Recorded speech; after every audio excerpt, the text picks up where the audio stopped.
और भाई देखिए क्या होता है कि हम लोग का जो रिलेशनशिप्स हैं, लाइक आपका फैमिली के साथ हो गया, आपका आपकी वाइफ के साथ हो गया, आपका आपके भाई के साथ हो गया, बहन के साथ हो गया। इम्पॉर्टेंट ये होता है कि आज की डेट में जो चल रहा है वो आपस में ही बहुत सारी चीज़ों की दिक्कतें रहती हैं, चाहे वो अंडरस्टैंडिंग की हो या एक दूसरे को समझ नहीं रहे या कहीं ना कहीं किसी चीज़ का मनमुटाव आ गए। यार देखो,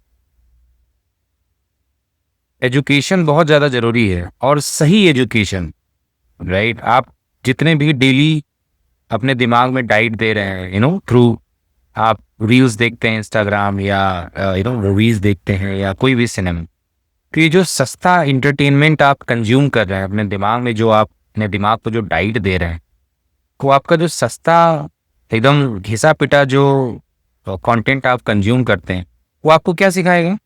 यही सिखाएगा ना।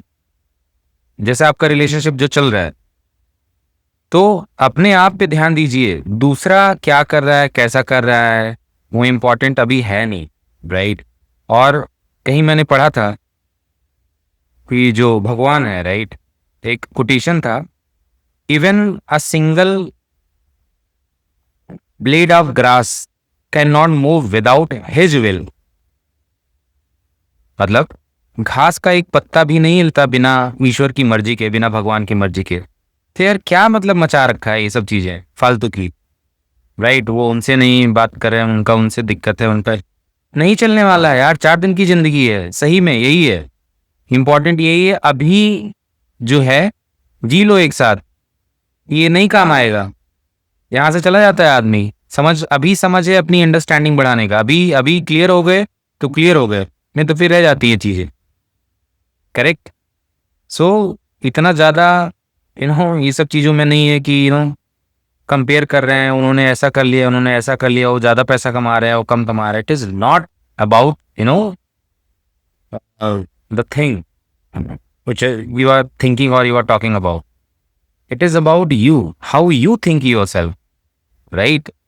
So ये सब दुनियादारी जो चल रही है कि एक और चीज़ मैंने पढ़ी थी, like comparison is the thief of Joy. जो आप कंपेयर कर रहे हो एक दूसरे के साथ, उन्होंने ये कर लिया, उन्होंने ये ऐसा, मेरे इसने तो ये नहीं वो किया। अरे यार टाइम का होता है, राइट। अभी 75 कितना 75-76 ईयर्स होने को है, इंडिया को आज़ाद हुए, राइट। और अभी जाके सही ट्रैक पे चल रहा है, और आपको सही नॉलेज, सही एजुकेशन ना होने की वजह से आप कुछ भी प्रिडिक्ट कर लेते हो, आप कुछ भी बना लेते हो, फिर उससे कलेश होता है, फिर चीज़ें खराब हो जाती हैं, राइट। तो इम्पॉर्टेंट ये है, सही चीजें जानिए, सही चीजें समझिए, सही लोगों लोगों को फॉलो करिए, सही लोगों से सीखिए, राइट। सही लोगों को जानिए कि लोग क्या कर गए। वेदांत पढ़िए, उपनिषद पढ़िए, शास्त्र पढ़िए, भगवत गीता पढ़िए, तब आपको सही नॉलेज मिलेगी। कुछ भी ऐसे किसी भी ढोंगी इधर उधर कुछ भी सस्ता एकदम घटिया किस्म का कंटेंट आप कंज्यूम करते हैं और आप सोचते हैं कि आप बहुत ज्यादा, आपको नॉलेज है, बहुत ज्यादा आपको चीजें आती हैं, आप किसी के बारे में कुछ भी बोल सकते हो, राइट। सो ये मैटर नहीं करता है। ठीक है।